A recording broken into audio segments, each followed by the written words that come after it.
contador Hugo Marcucci es candidato a primer diputado nacional por el Frente. ¿Qué tal?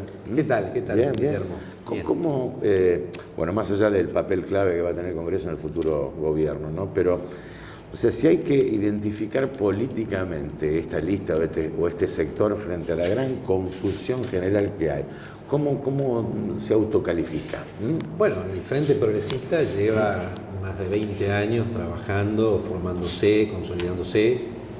Viene de ganar estas elecciones provinciales y se proyecta a la nación, como se ha proyectado siempre, como una fuerza que quiere llevar el modelo de Santa Fe a la nación, al Congreso, fundamentalmente porque es una lista que presenta candidatos a diputados, en mi caso, y candidato a senador, a Hermes Wiener. El modelo Santa Fe es un modelo que privilegia el diálogo, el consenso, las políticas de Estado, pero también fuertemente las políticas de educación, de salud y de un país más federal, que es uno de los debates absolutamente necesarios.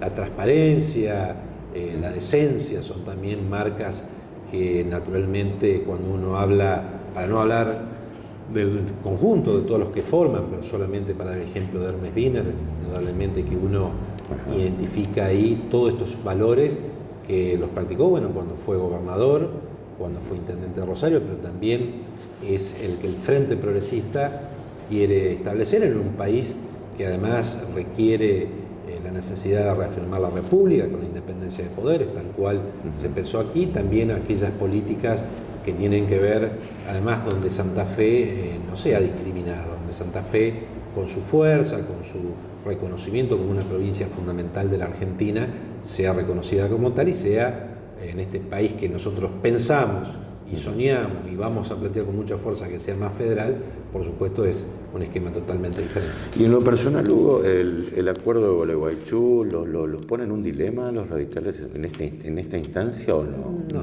No nos pone en un dilema porque nosotros pensamos claramente primero, y se lo ha planteado, la necesidad de privilegiar lo que nosotros hemos construido desde el radicalismo, con el socialismo, pero también con los otros partidos como el ARI, con el Partido Demócrata Progresista, esta idea del Frente Progresista. Esto es una expresión en el partido federal, en un partido que queremos que sea federal también, como lo proclamamos la Nación. El partido debe reconocer estas distintas experiencias y por supuesto la experiencia del Frente Progresista se inscribe en esta idea de un progresismo que tantas veces Raúl Alfonsín, para dar un ejemplo, pensaba en esta idea del progresismo, con lo cual no entra en colisión y por supuesto los distintos partidos.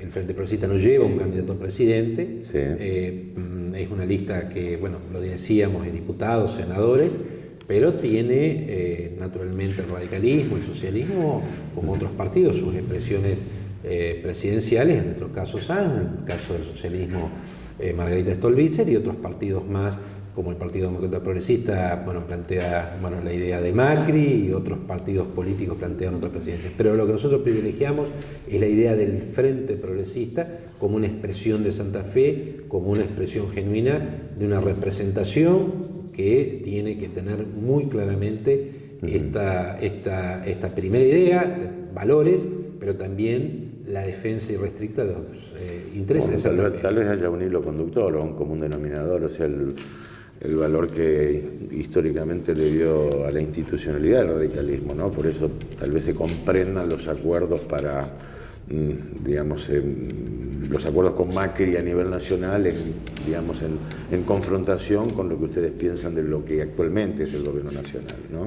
No, por supuesto, ¿no? Sí. Reafirmamos esa idea entonces de lo federal y por supuesto en eso no es incompatible con aquellos lineamientos nacionales que compartimos de la necesidad de generar un cambio, ¿no? Tener más república, tener un país más federal, tener mayor institucionalidad, mayor diálogo, terminar con esos amigos, enemigos que se plantean en la política argentina y por supuesto también reivindicar algunas políticas de inclusión social como la asignación universal por hijo o aquellas otras políticas que hay que seguir sosteniendo. ¿Cuál es lo bueno y lo malo de el actual gobierno? Bueno, lo malo es lo que decíamos, ¿no? Esta cuestión donde en un momento excepcional del mundo, donde había muchas posibilidades de generar un crecimiento sostenido, pasó de un crecimiento importante y significativo a una situación hoy muy difícil para la economía argentina. La inflación, que bueno, los empleados, los trabajadores paguen impuestos a las ganancias, es un absurdo de este proceso que se está dando. Por supuesto, la falta de diálogo, la falta de un consenso, la falta de la búsqueda de comunes denominadores, hechos de corrupción, la inserción en el mundo tan errática, pero además con aliados que no son los que nos van a llevar a una inserción verdadera en Argentina. Y por supuesto lo positivo, creo que hay muchos aspectos, las jubilaciones que han incluido más argentinos, la asignación universal por hijo, la estatización de YPF en su momento, algunas de estas políticas de inclusión social que han permitido, bueno, que haya más argentinos que estén en condiciones dignas de vida. Algunos, sobre todo, bueno, vos planteás el tema económico, ¿no? Pero algunos están planteando un escenario muy difícil para el próximo gobierno, ¿no? Y en el próximo gobierno también el Congreso va a tener un papel clave si esto es tan así, pero los economistas están hablando de una olla a presión, de determinadas medidas que se postergan, de qué hacer con el subsidio, con el cepo, con la inflación, en fin, con todo. Es decir, ¿cómo se imagina ese momento y por qué las grandes fuerzas hoy no plantean públicamente por lo menos algunas propuestas concretas? Bueno, a ver, nosotros lo que estamos hablando es de recuperar la República, de recuperar el diálogo y el consenso, y indudablemente el Congreso tiene un lugar privilegiado en estas discusiones. Tendrá un lugar privilegiado en las discusiones que naturalmente tengan que ver con el nuevo gobierno que asuma el 10 de diciembre. Los por qué no soy yo el que tendría que responder de por qué los candidatos a presidentes no plantean cuestiones más concretas. Yo estoy convencido que el próximo gobierno deberá replantearse aspectos económicos sin caer en ajustes ortodoxos. Es posible que la Argentina retome el crecimiento. Por supuesto, es insostenible el cepo en el mediano y largo plazo, porque ningún país puede crecer si no tiene los dólares suficientes, y habrá que discutir cómo los consigue y cómo puede, por lo tanto, financiar el crecimiento que necesita dólares. Por supuesto, en esto tampoco hay que seguir castigando al campo y seguir planteándolo como un enemigo o uno de los sectores que puede aportar justamente esos dólares necesarios.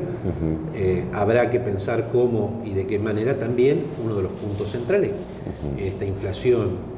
Es imposible sostener también políticas razonables de crecimiento, de inclusión, con esta tasa de inflación. No hay ningún país en el mundo, como lo decíamos en los 90, no hay ningún país del mundo que sostiene la convertibilidad y que tenga convertibilidad. Nosotros vendríamos a ser como una excepción, creyendo que el resultado iba a ser positivo. Obviamente fue una coyuntura, pero terminó siendo un desastre. Indudablemente la inflación, que no la tiene ningún país del mundo, puede ser Venezuela, que estaremos disputando ahí con las tasas de inflación, son sostenibles en el tiempo, con lo cual es necesario una política.